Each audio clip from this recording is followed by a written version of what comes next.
There was this challenge with Angelina Jolie and her co-stars where they were supposed to stare into each other and the first one to look away loses. Some started out strong and some were nervous from the start, but Angelina Jolie remained calm throughout. It was in her stillness that made everyone else so nervous looking into her eyes that they ultimately lost. This is the power of calm, and there is a bigger lesson that we can take away from this power that can benefit us beyond just a staring contest. Welcome back to the It Girl Playbook. Today we will be exploring how to be so calm that it makes people nervous. Let's start with breath work. For those who get nervous or anxious very easily, breath work is one of the most underrated tools you can master. When your heart's racing or your mind is spiraling, your breath is usually the first thing to go. You'll notice that it gets quite shallow and fast, tricking your body into thinking you're in danger, which only makes your body respond to it more urgently by becoming more anxious. The 4-7-8 breathing technique is something you can do to reverse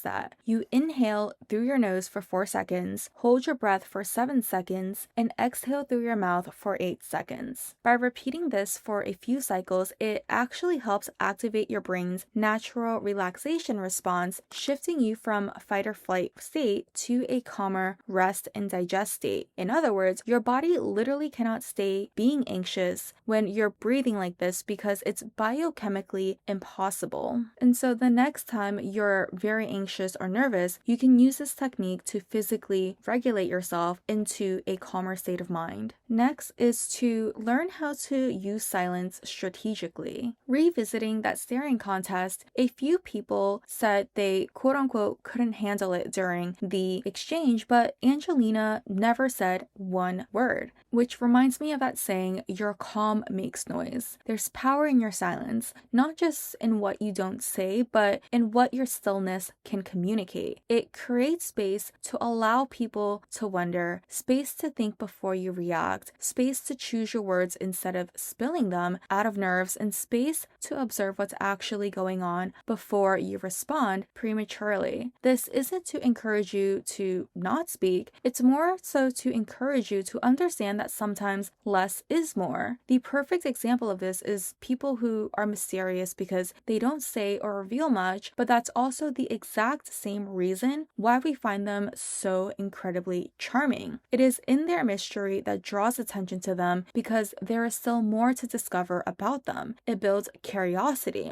This means to let go of the need to over-explain yourself or the need to fill the silence with small talk. Explanations, especially when it comes to over-explaining yourself, are often a form of seeking validation to justify your feelings, your choices, and your boundaries to be understood. But the thing is, they're already valid. You're entitled to your feelings, you're entitled to having boundaries, and you're entitled to your choices, especially if they aren't hurting anyone. You don't need to explain them for them to be right. But a lot of us do because we care too much about what others think of us or how people perceive us, which leads us to the next point, which is remembering what you actually control. One of the quickest ways to lose your calm is by trying to control things that were never yours to control in the first place. You can control your thoughts, your emotions, your actions, and your judgments, and that's about it. It's when you start trying to manage what's outside of that circle of control when anxiety starts to show up. It's when you start wondering things like, what if they think that about me? What if they don't like this about me? But here's the truth. You will never have control over what people think. You can only control how you carry yourself, how you choose to respond, and what kind of energy that you choose to put into the world, and how they choose to perceive that. That's up to them, and they're entitled to their own opinions just like you are entitled to yours. And it's the same thing with the future. We love to convince ourselves that we can predict it or force life by saying things like, I have to be here or have to achieve this by this age, or my life needs to look like this within a year. Having ambition is beautiful. Having goals gives you direction, and these are all great qualities to have. But trying to micromanage your timeline and being tunnel vision leaves no flexibility for when life throws curveballs at you because you you've experienced enough to understand that life never really goes as planned? And what if you're so focused on wanting your life to look and be a certain way that you end up leaving no room for things to unfold better than you have even planned? So ask yourself, is this within my control? If the answer is yes, take action. And if the answer is no, then let it go. You're not being indifferent and you're not pretending to not care. You're just choosing wisely to focus on what is within your control, because your peace doesn't come from controlling everything around you. It comes from mastering what's within you and trusting that the rest will fall into place. The next is maintaining boundaries, because actually maintaining boundaries is different than just having them. Don't just say you have boundaries and that you don't tolerate disrespect, but then the second someone disrespects you, you just stand there and take it because you don't want to deal with confrontation. Sometimes hard conversations are needed, but the other side of that is you addressing the issue to ensure that it doesn't happen again, which builds your self-trust, knowing that you're capable of standing up for yourself and the peace of mind that comes with it. Being able to stay calm truly is a luxury, from not only how you regulate yourself, but how you regulate your surroundings, because the fact of the matter is our environment and our relationships do influence our state of being. In life, there's a lot of things where quality matters more than quantity. Friends, relationships, and your career is one of them. If they are the source of why you're so anxious or on the edge, then it's time for you to begin to take inventory of where it's coming from and take steps to do something about it, because what you aren't changing, you're choosing. And last but not least, reflecting and finding outlets. Being calm just means you have mastered emotional control and regulation. It doesn't mean you lack or lose the ability to feel. There will be times you will feel upset, angry, or just way too excited. That's normal. You're human. The difference is that you no longer let those emotions run your life, because you've learned how to understand them and channel them, which starts with reflection, because you cannot control what you do not understand. That's why journaling is such a powerful habit. It turns your emotions into something visible because it's literally on paper, and therefore making it more understandable. Take the time to reflect and understand, because that is what gives you the power over your emotions rather than let your emotions control you. The next step is giving them somewhere to go, because emotional calm doesn't come from bottling things up. It comes from finding outlets to release them. For me, journaling will always be my go-to. Gardening has also been another outlet that I've been appreciating, because there's something about touching the soil, being outside, and tending to something that can grow. It just slows you down and teaches you patience and gentleness. I have a friend who releases her energy through kickboxing. Another friend, she paints when she's feeling overwhelmed. Some people also find baking very therapeutic. Find a hobby that you genuinely enjoy and allow that to serve as your outlet. The outlet itself doesn't matter as much as the point of it, which is giving your emotions somewhere to go without taking it out on yourself or someone else. Being calm isn't about being detached from life. It's about being so deeply connected to yourself. When you master your emotions, you master your energy. And when you master your energy, you master the world around you. And this is how you can be so calm that it makes people nervous.